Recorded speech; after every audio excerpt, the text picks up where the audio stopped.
Hey, hello, everyone. Hello on Facebook, YouTube, and IG. Hello, everyone. Y'all come on in the room. Come on in the room. It is a beautiful Monday, windy. You know what I said about the wind of God. I'm loving it. Every time God's wind is coming in, come on, God, just kiss my face with your wind. It's a windy day, but that means God has a word that we can catch. So it is time to catch a word. Okay. Y'all getting the hang of it. My Instagram friends getting the hang of it. It's time to catch a word. And God indeed has a word for us on today. A very quick word. And it's actually a word that I'm going to piggyback off of that my pastor preached so eloquently yesterday. But as he was speaking, somebody else in the text in the Bible started jumping out at me. And I want to just share this person since they just kept jumping out like, talk about me. Tell about me. So I'm going to share about them today. So come on in, hit the like button, hit the share button so you don't keep this word to yourself. It's a quick word. Remember, take a break, go to your car, go in the bathroom, do what you got to do to catch this word. Okay. So come on in, catch this word. So today's word is fight well until. Fight well until. So I told you yesterday, our pastor, Dr. C.P. Cornelius of Peaceful Believers Church, gave us a great word about fighting. And as he was talking, I vividly went back to as a kid, and I've shared this story before. As a kid, I was very scary. Okay. Those that know me now, I don't know, they might believe that, but I'm very different now. Okay, can we say that? I'm very different. And so I was very, very, very scary as a kid. My parents always taught me, somebody hits you, turn the other cheek, which is in the word. Now, I'm going to just say that it's in the word, turn the other cheek. But if they hit you again on the other cheek, you're supposed to turn it again. However, I grew up very scary. Okay. And so I always wanted to do what was right. I never wanted my parents disappointed in me. I didn't want anybody disappointed in me. Right. And so I was a pushover. I hate to say it. People started taking advantage of me as a little girl. And so it wasn't until I had two main people. Right. So my cousin, who was a fighter, she was a fighter. And it was because of her experiences, whatever. She was like, you are going to learn how to fight. You're going to fight. So I was in elementary school and this girl kept picking on me. She was like, you're going to fight. Now, I do not condone fighting. Social media, I'm telling you, we don't condone that, right? We're talking about spiritual fighting, but I had to physically fight then because I was being bullied, okay? And so she said, you're going to learn how to fight. Then I had a godmother that said the same thing because she noticed how scary I was, right? And so I got a fight in me, right? Now, that fight was a physical one, and that didn't pan out as well, right? Because then you can get in trouble for fighting, okay? And so, of course, sorry, got people calling me on the phone. So, of course, I had to learn, how do I war correctly? How do I win this battle? And so we all know that we don't fight against flesh and blood. Okay. We don't fight against flesh and blood. We don't fight against actual people that are bothering us. It's a spirit behind there that is antagonizing us, that's warring against us. And so I had to get to the point where I learned not just how to physically fight, I had to learn how to spiritually fight. And that is what the Lord is teaching us today. How do I spiritually fight? You've got to learn how to fight. And I'm going to say, even if you are a self-proclaimed fighter, right? You know, some of us nobody gonna bother me. It's whatever. It's always whatever. Even if you're that kind of fighter, you've got to learn how to spiritually fight without these. You got to learn how to do it, because your default is always going to go back to this. All right. Always. And you've got to learn how to fight beyond that. How do I fight in my prayer closet? How do I fight through worship? How do I fight through praise? I've got to learn how to fight beyond my mouth. Okay. Getting into it with people, and even my hands. I've got to learn how to fight better than that. So, as the preacher was preaching yesterday, jumped out at me, and it was Jacob, y'all. Jacob from the Bible kept jumping out at me and saying, tell him about me. Tell him about me. So I'm like, okay, Jacob, listen, it ain't even catch a word time. I'm going to write it down. I'm going to give it to the people. So here you go. Jacob was begging for me to tell you about him. So if we look at Genesis 32 very quickly, verses 24 through 28, I'm going to read it to you very quickly. I'm going to put it up on this screen so y'all can follow along if you are just joining with me. Genesis 32, 24 through 28 says, this left Jacob alone. So he's running from his brother Esau. He has he's told all of his camp, his wives, his children, his livestock, his servants, all of them, y'all separate, go in three different sections. Because I'm scared right now. I'm scared of Esau. He's running. He's scared of his own brother because he did him dirty, right? That's what happens when you do people dirty. Then you turn around. You're afraid of what they're going to do. They're going to get back at me. Okay. So he is afraid right now. And so he sends his camp on. And it says, this left Jacob all alone in the camp. And a man came and wrestled with him until the dawn began to break. When the man saw that he would not win the match, he touched Jacob's hip and wrenched it out of its socket. Then the man said, let me go, for the dawn is breaking. Hold on now. We are physically fighting. That's what's happening to Jacob. He's physically fighting this man, and the man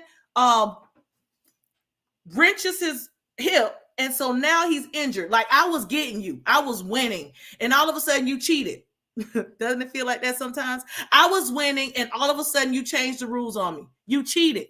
And so the man gets the best of him.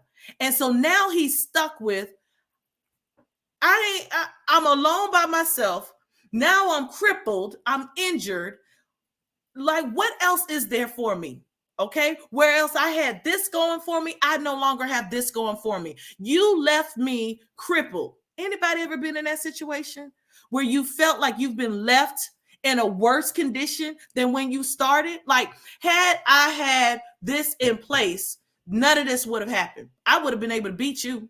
But how am I gonna beat you with a jacked up hip?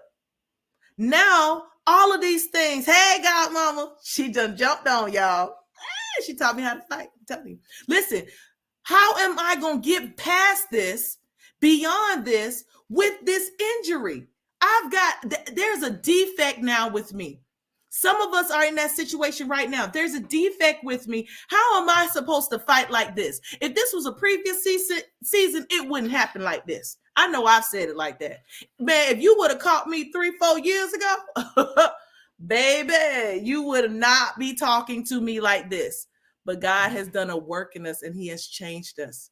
And so we are new creatures. We are not what we used to be. So we can't keep going back saying, had you caught me 3-4, no, you are different now. The battle that you're fighting is a spiritual one. You can't keep fighting it with the physical things. You can't keep fighting it with your mouth. You can't keep fighting it with your hands. You can't keep being manipulative to get around. You can't circumvent this thing. It's a spiritual battle that you are fighting, and God wants you to win.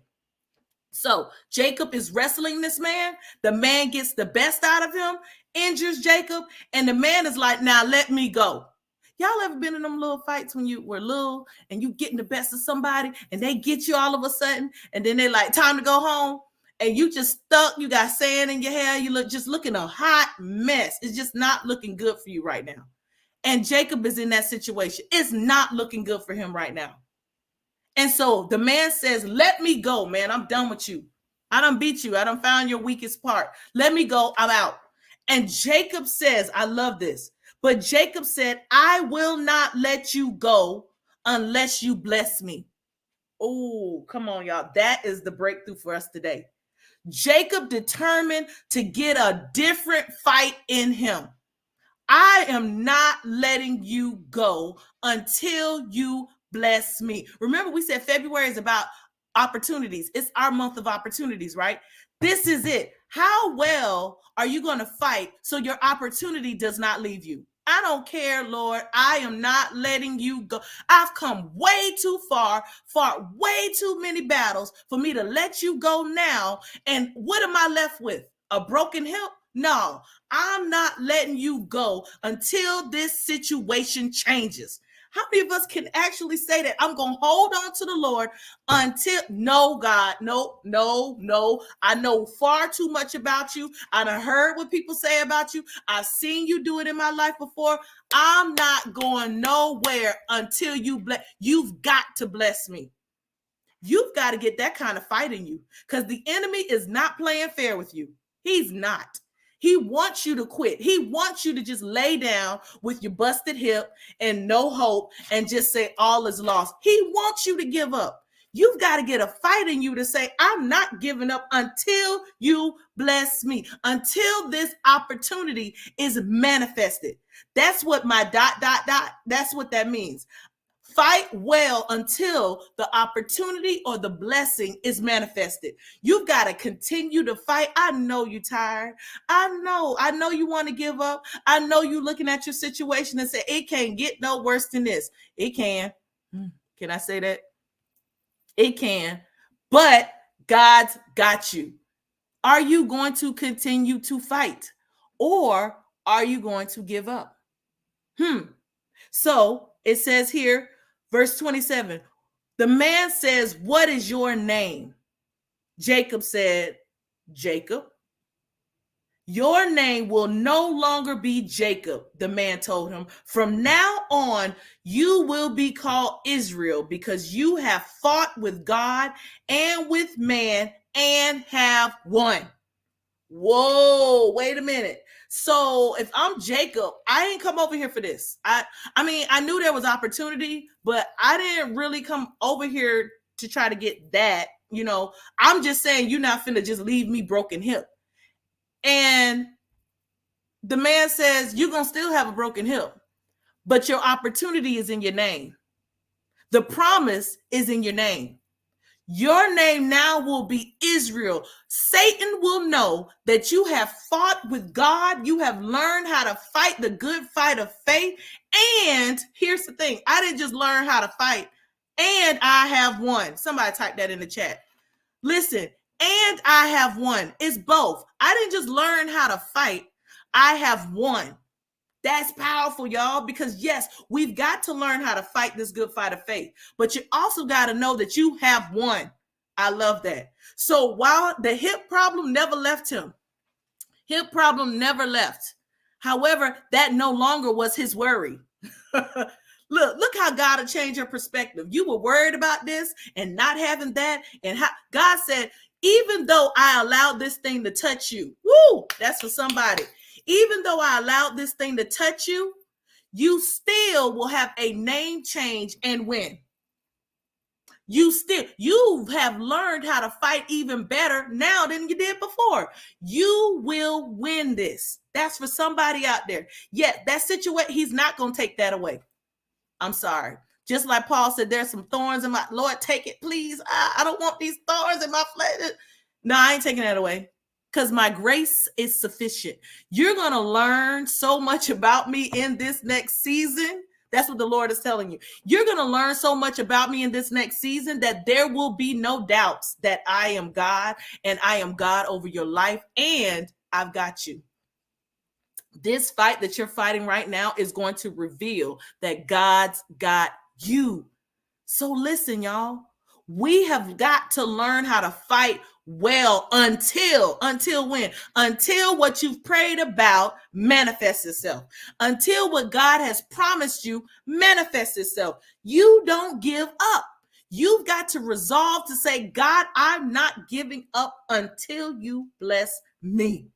I ain't going nowhere. Not only tell God, tell the devil that I ain't going nowhere. Okay, that's why he tried Job. He thought Job was going to deny God.